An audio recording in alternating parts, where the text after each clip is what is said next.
Okay, today we are going to solve some more problems on proportion, means some applications of proportions.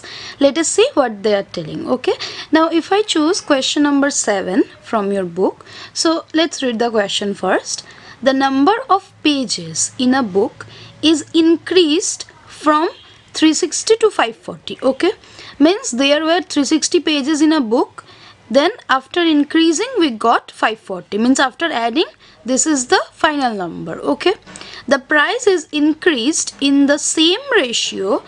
If the old price was 270, what will be the new price? Means they are saying in the ratio in which the number of pages has been increased, in the same ratio they will increase the price of the book. It is general, when a book is very thin then its price is less. When it is a bit thick book or have a lot, means the book has many pages, okay, then the price of the book becomes much more.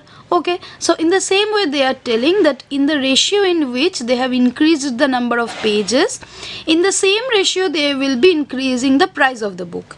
Actually, when you will get this type of questions where they will say that this ratio and this ratio is same, then you will have to understand that these are the problems based on proportion. Okay, because we have seen in proportion that we take two, it means we work with two equal ratios. Okay, so how to write this one, see it properly. Means now I think the question is clear.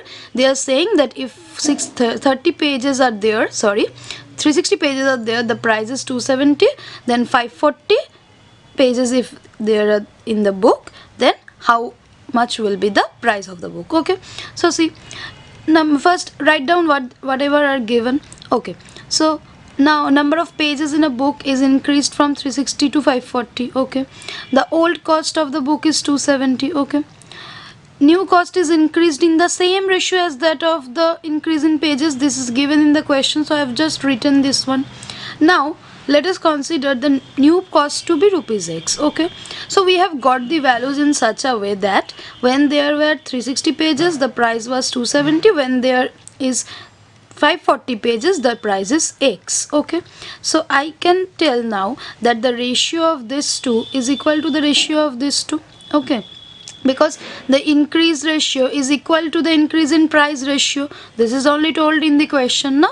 So by the condition we can say 360 is to 540 is to rupees 270 is to x. Okay, because it is clearly mentioned in the question that this ratio will be equal to the ratio in the increase of price. Okay, so we can write in this proportion way. Now you see, this order is very important. Okay, when you are keeping 360 first, here you will have to keep the price corresponding to 360 first, again here 540, so in the next part we are keeping the x. Okay, means in direct proportion we do like this. In class 8 you will learn that there are two types of proportion, like unitary method, indirect and means direct and inverse. In that case we will reverse accordingly, but here the price increases according to the increase of pages. Okay, increase in pages, so it is direct proportion. So this is at first, then this will be at first, this is in the second, so it is in the second. Okay, now you just apply the formula and you solve for x. So product of means equal to product of extremes, we know this one. So from product of means we are getting, I would have written extremes first, then it would have come, no problem, you can reverse and write. So 360x means 360 into rupees x equal to 540 into say 270. Okay, rupees 270. Now you see this rupees gets cancelled from both sides, therefore x equal to, now we have to make this x alone, so 540 into 270 divided by 360. Okay, so ultimately we get x as 405. X has no unit here because we have already taken unit of x here. If you take only x here, then you will see that 1 rupees will remain here. So in either place you are going to take the rupees, either here, or if you take here, then here no unit will be remaining because it will get cancelled. Means while putting the value you will put it properly, means here you will have to place rupees x only, and if you take only x then put x here, then ultimately here the rupees will not get cancelled, so in the answer you will get x equal to rupees 405.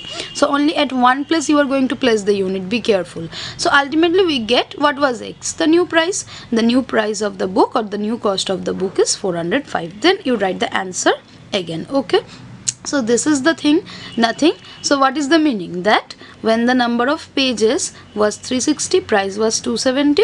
Now if the number of pages be 540, then price will be 405. It is a general concept. Okay, so we could have done this problem using unitary method also, but if the question mentions that you will have to do using proportion, then you will have to use proportion only. Okay, and even ratio, the term ratio is mentioned in the question, so better to go with proportion. And if nothing is mentioned, then you can do in unitary, with unitary method also. Okay, actually the problems of unitary method and proportion are almost same, that just the method of solving is different.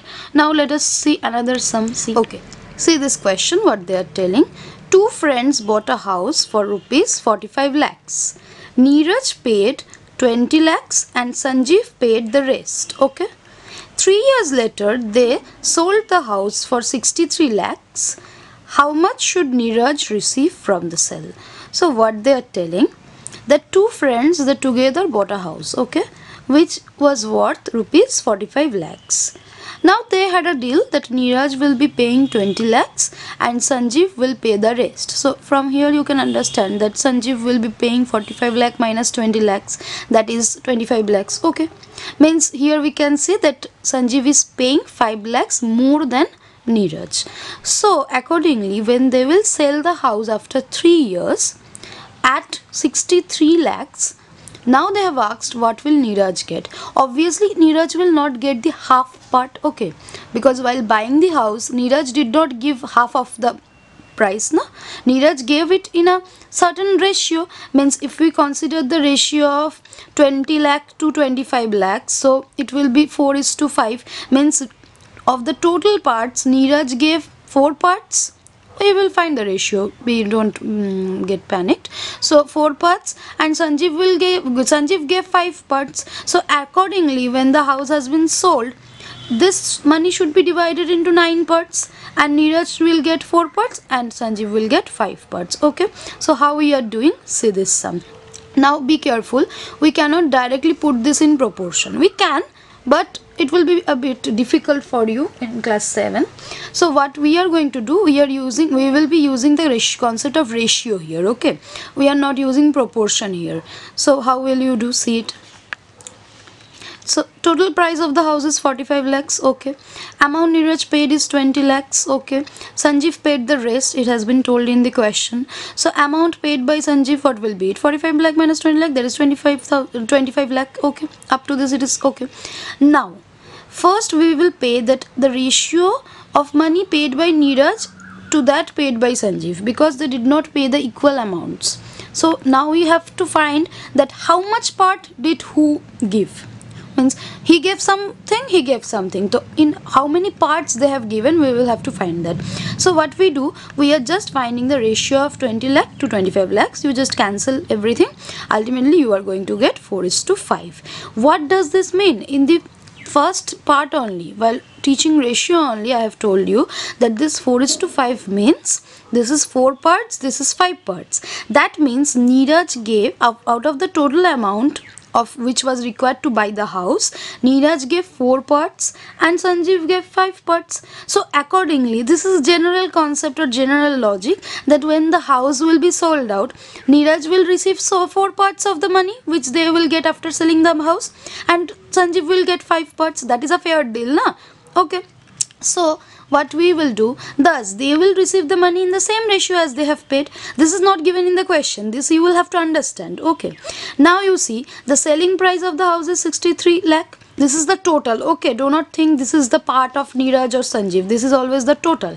And I have already mentioned before only while teaching ratio or the first exercise, that when the total will be given to you, what you need to do, you will have to just divide the total into 2 parts. Means not 2 equal parts, according to the ratio. Okay, so if the house was sold at 63 lakhs, then ratio Neeraj and Sanjeev will get will be 4:5. I already mentioned that it should be a fair deal. While buying, he gave 4 parts and he gave 5 parts. So while receiving also, Neeraj should get 4 parts and Sanjeev should get 5 parts. Now nothing, you just find out 4 parts of 63 lakh you are going to get what Neeraj will get. So ultimately we can do this sum in both ways, that I've already taught you. You can use x also, means 4x plus 5x equal to 63 lakh. From there you will get the value of x, and after that you get 4 into x, you will get the price which Neeraj gets.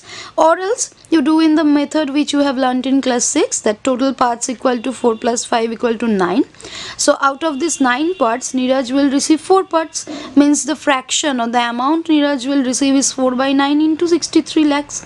So ultimately you are going to get 28 lakhs. Okay, so Neeraj should receive 28 lakhs when the house is sold. At last you will be writing this answer properly. Means now if it was given that how much did Sanjeev receive, you just subtract, or you find 5 by 9 of 63 lakhs in the same way. Okay, nothing, this is not related to proportion actually, but this sum can be done with proportion also. But if it is done with proportion, then again ax and something quadratic things will be coming, which is not there in your syllabus now.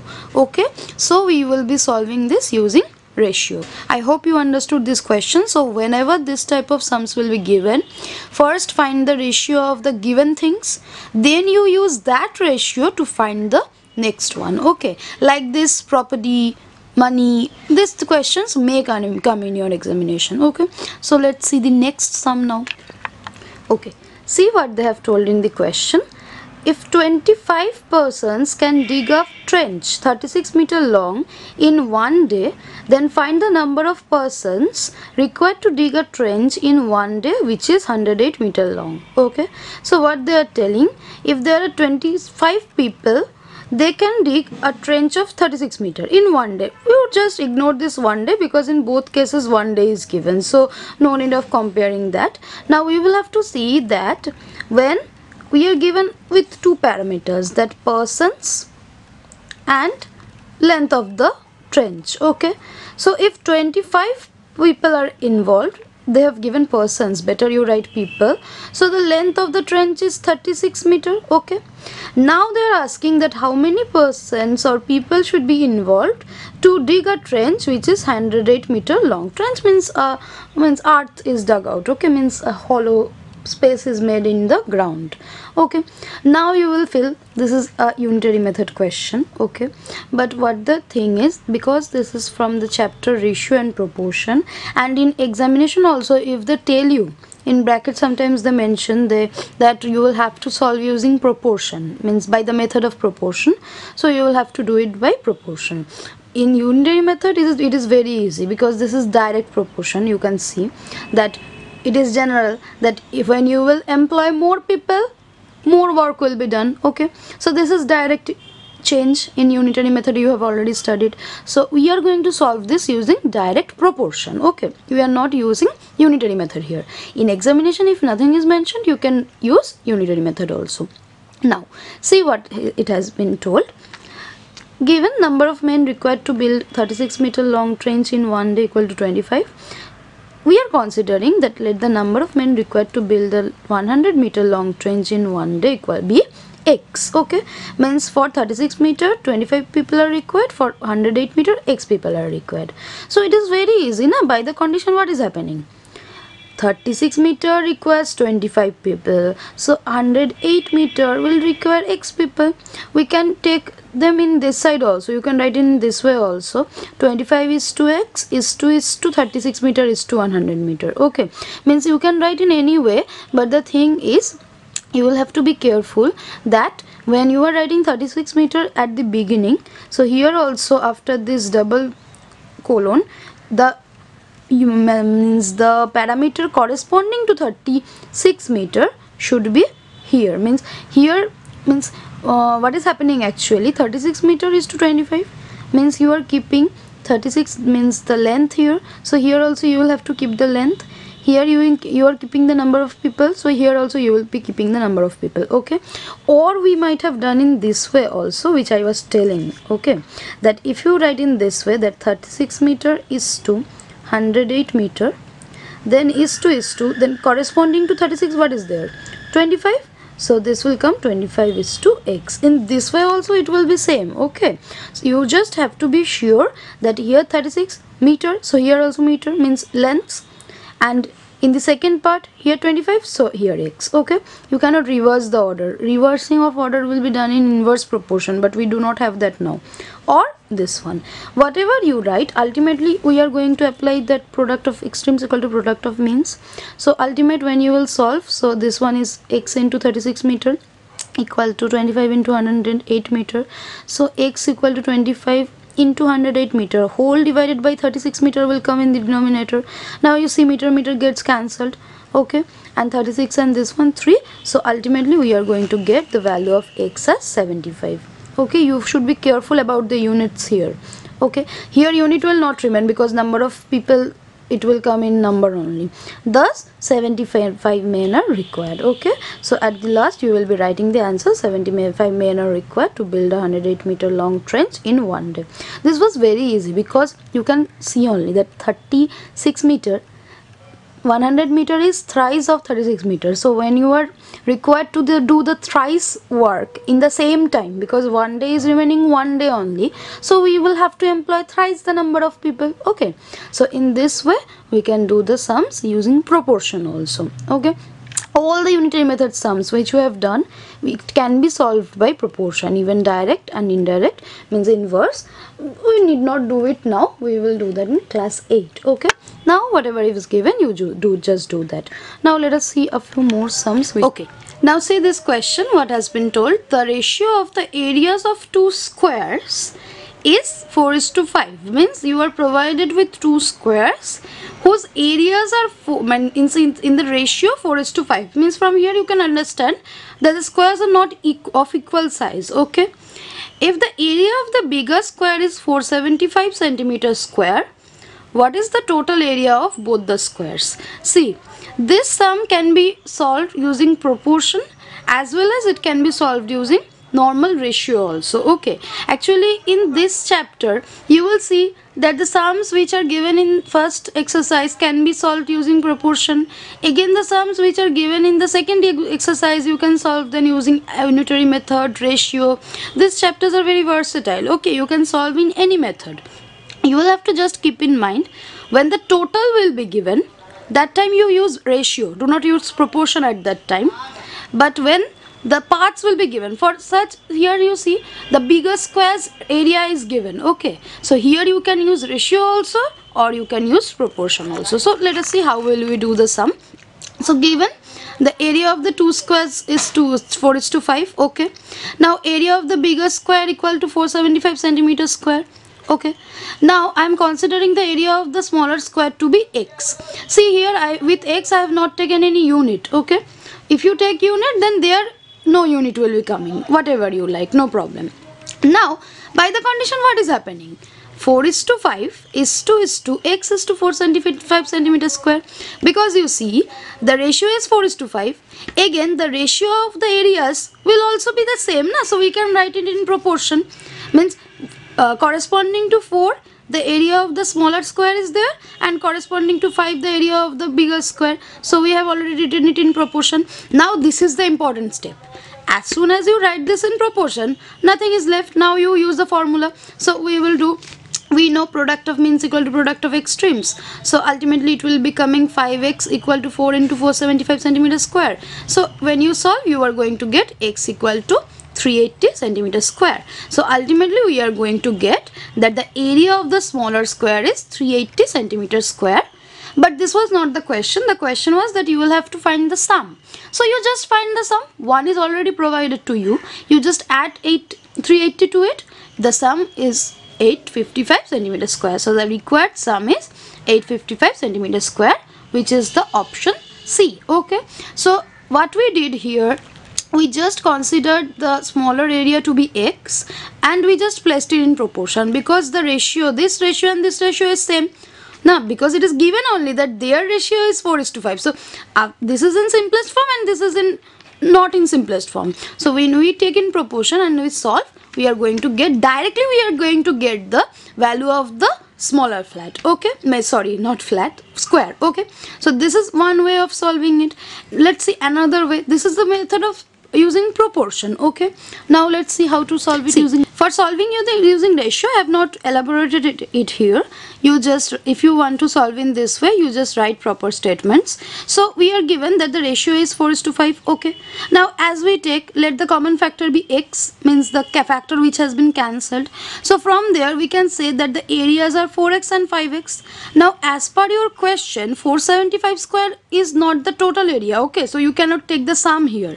475 centimeter square is the area of the larger square. Okay, so according to the question we have 5x equal to 475 centimeter square. From there you are going to get x equal to 95 centimeter square. Okay, so as soon as you get x equal to 95 centimeter square, you are getting the common factor. Now you multiply 95 centimeter square with 4.